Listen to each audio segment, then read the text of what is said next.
All right, so now that we know that it's real, just last night the NBA does one of its most soap opera things in NBA history, if not ever, and the Dallas Mavericks decide to trade Luka Doncic of all people, Luka stinking Doncic, Maxi Kleber, Markieff Morris to the Lakers for Anthony Davis, Max Christie, and a 2029 first round pick.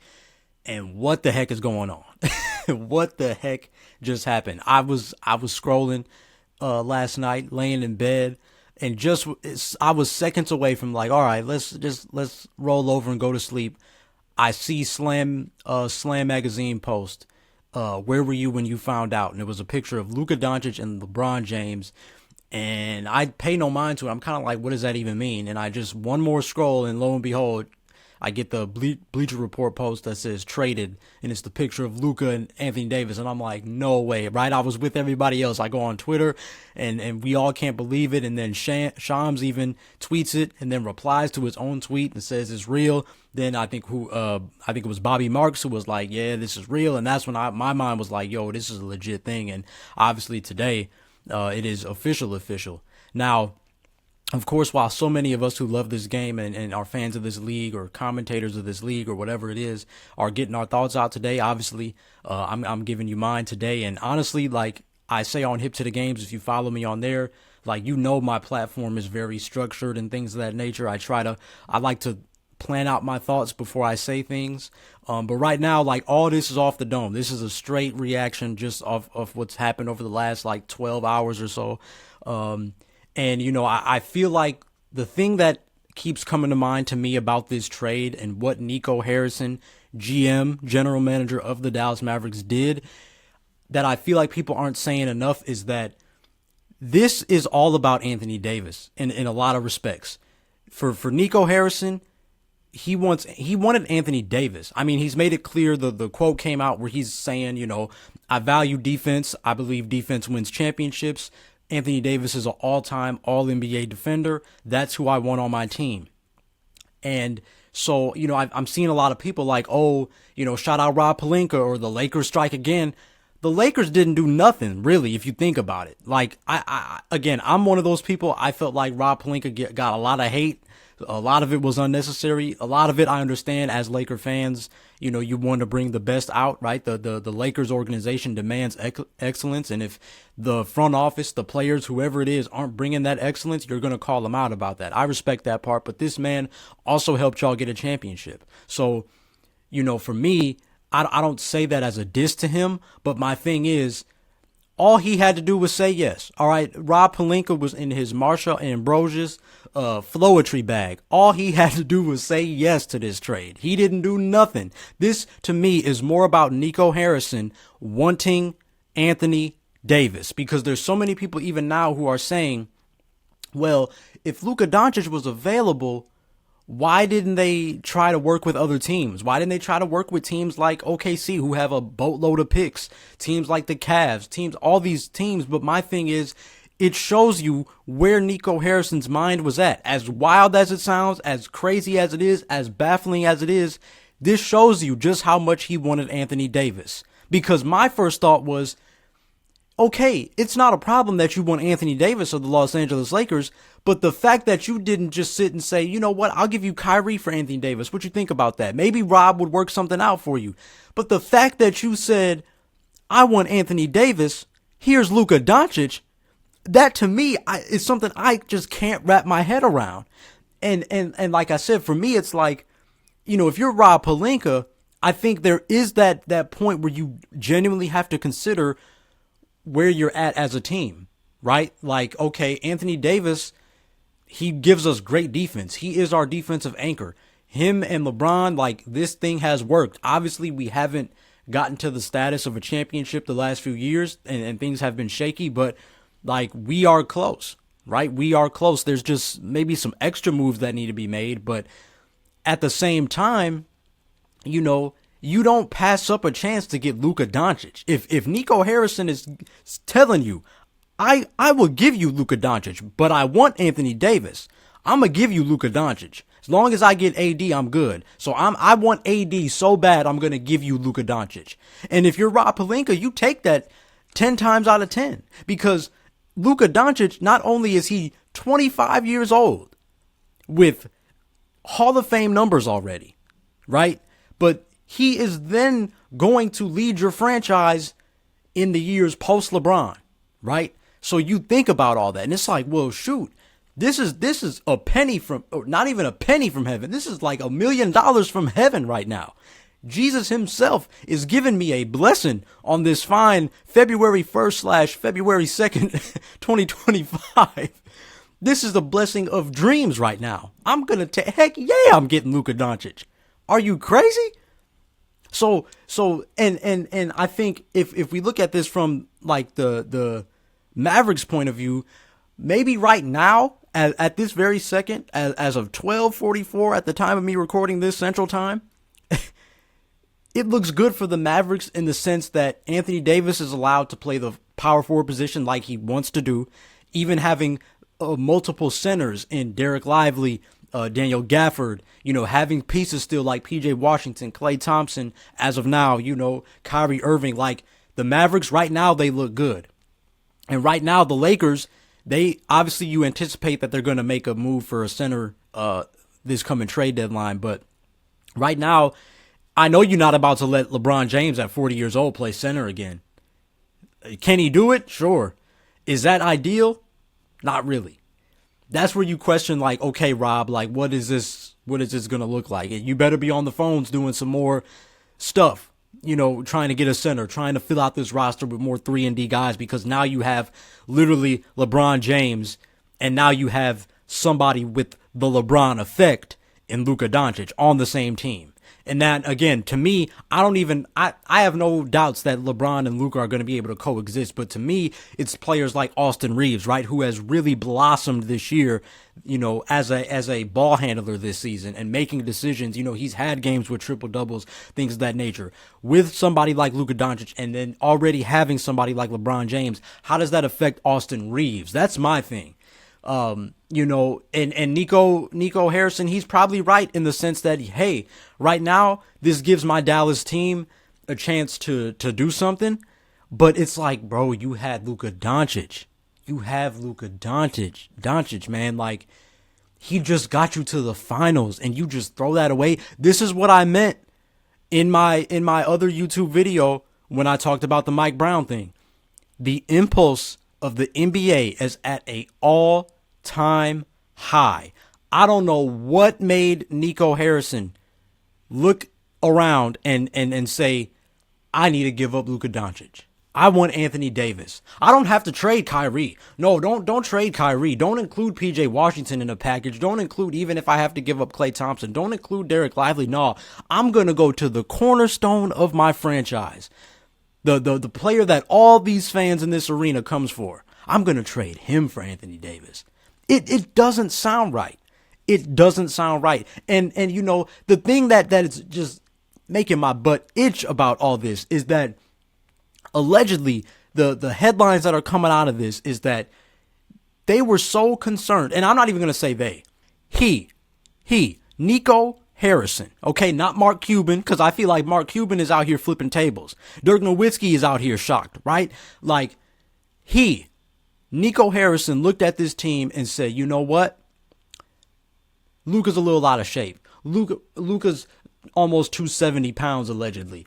I don't like this. No, like this had to be something personal against Luka Doncic. I get it. The NBA is a business, but even in the business of the NBA, you don't just impulsively make a move like this ahead of the deadline.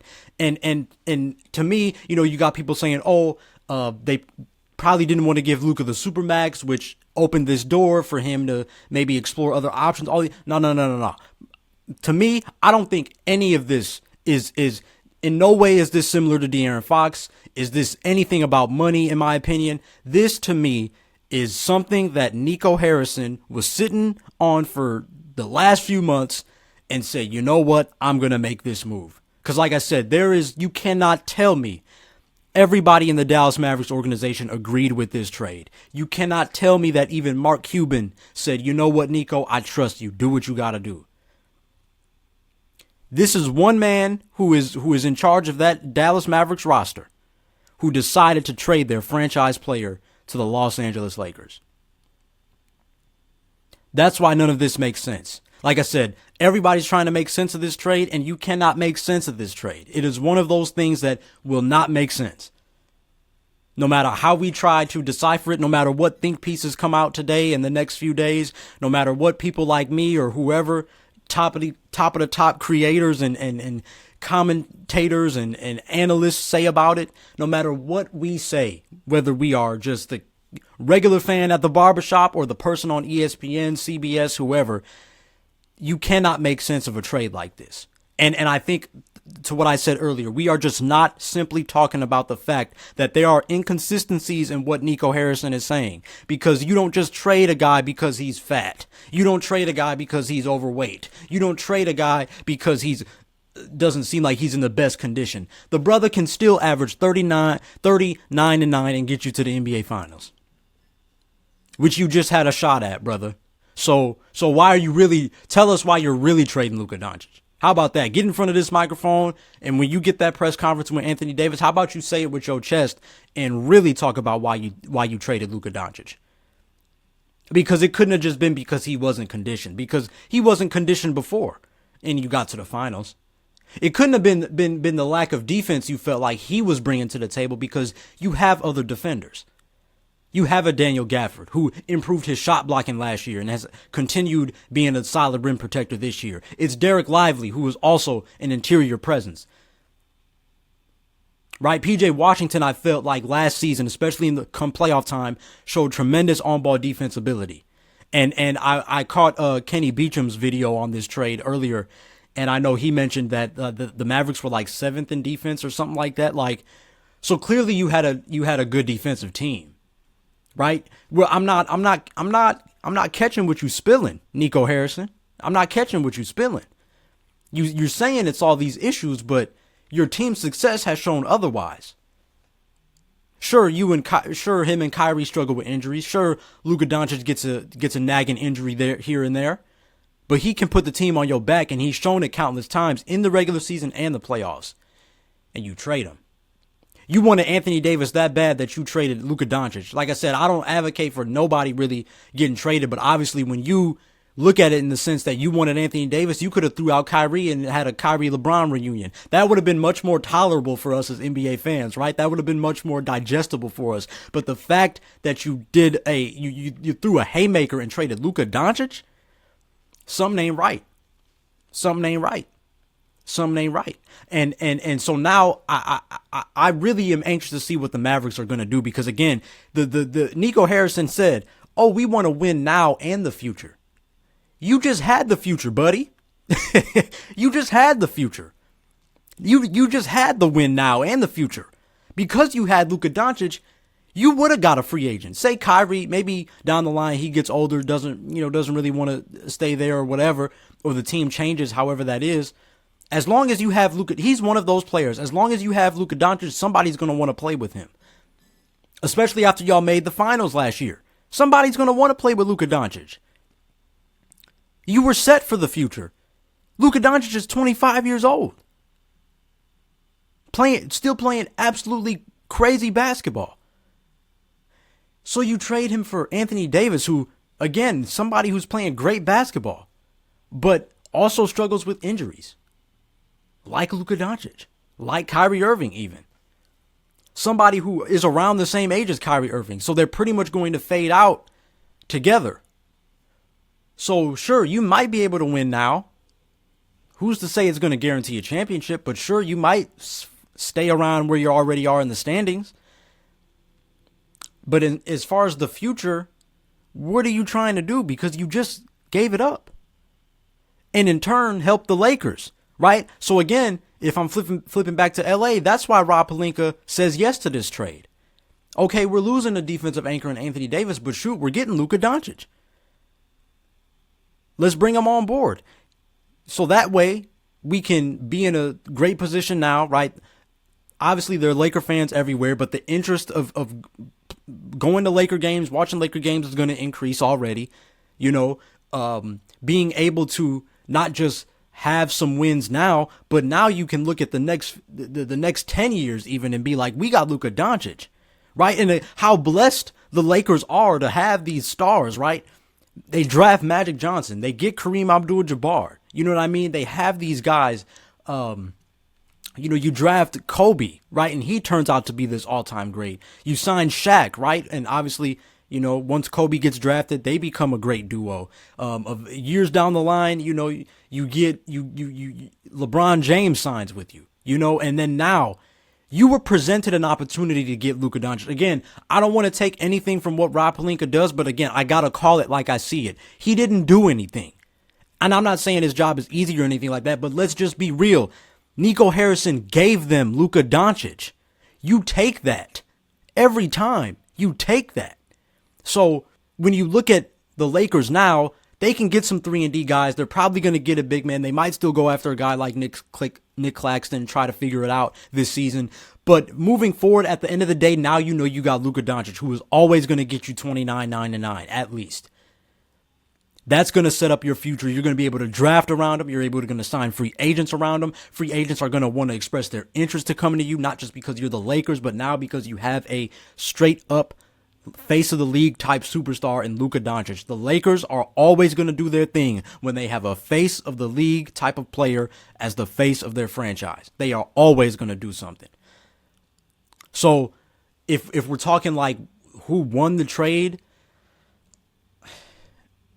obviously it's the Lakers. I mean, it's not necessarily that the Mavs lost, but if you think long term, it's definitely the Lakers in the sense that, again, Luka Doncic is locked. You can't, because my thing is with the Mavericks, it's like you may find yourself in a position years down the line and you're going to be like, well, dang, what are we going to do? What happened to our future? You traded it away, dude. You traded it away. You got so impulse off this defense thing that actually wasn't really that bad. And you traded Luka Doncic when you probably still could have had him. Again, I get it, in this NBA, who knows, right? Luka Doncic maybe years down the line would have been like, you know what, I'm tired of Dallas. Let's do something, right? But at that point, way more options would have been available. But again, to all the people who are looking at this and saying, oh, if Luka Doncic was available, why didn't they reach out to more teams? Things of that nature. Like they said, this was very under the table. This is Nico Harrison basically being like, I want AD. And now he's looking over his shoulder because he just trying to keep it low key that, I want AD, but like, I might give you Luka Doncic. That's how it is. It's like, are you sure? And it's like, yeah, man, just give me AD. I'll give you Luka. Just give me AD. I'll give you Luka. Nobody got to know. Nobody got to know. That's the kind of trade that this was. So let's make this thing clear. Luka Doncic was not available. Nico Harrison wanted Anthony Davis that bad. That's how it is when I look at this trade. I mean, I feel like I could say so much.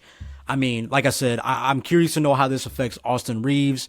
I'm curious to know what the heck the Mavericks really want to do with this kind of team. Obviously, you really just shook up your fan base. That's another thing to think about. Obviously, I feel like it's always hard when sports get sentimental, but like Mavericks fans are hurting right now. You literally traded their franchise cornerstone. So you have to stand 10 toes down on this trade no matter what they ask you in the media. You have to stand 10 toes down. When the fans boo you or whatever they do, you are going to have to stand 10 toes because you made this decision. And so, obviously this helps out the Lakers, especially when you look long terms in terms of the future. Right now, like I said, short term for the Mavericks, it actually doesn't look that bad. But at the end of the day, you lost Luka Doncic, 30-point triple-double threat, absolute killer, is a guy that has come through in the playoffs, put this franchise on his back. Like nobody saw this coming. Nobody saw this coming, and honestly, I don't even know what else to say. Like I'm sure, like everybody, it's still very fresh. We'll see how things continue to develop, and obviously, once these guys start playing for their respective teams, how it's going to look once years go by. But obviously, to what everybody is saying, this is probably the most wildest trade I've ever seen in my life. So definitely in my 26 years of life as a basketball fan. But yeah, this is insane. This is insane. Definitely be sure to comment your thoughts. I would love to know them and hear them, read them. I feel like I've made my main points. I'm sure I'll think of more. Like I said, this was very on the fly type deal for me, off the cuff, off the dome. But like, Yeah, I just had to talk about it like everybody else because like I said, this is a lot more about Nico Harrison than it is about anybody else. This is it's just a staggering move. And again, the NBA soap opera, when you think, we're having a quiet season of events, something like this happens. So it shows you that anything can happen. Truly anything in this league can happen. Yeah, man, we'll see. Only time will tell. So like I said, appreciate you even taking the time to view my video with all the videos I'm sure going up today, as this is breaking news in the sports world. But again, I want to hear your thoughts on the trade, whether you think it's whether you're thinking long term, short term, Dallas side, LA side, what Nico's doing. I want to see all of it. Let's talk about it, man. Let's talk about it because this is wild.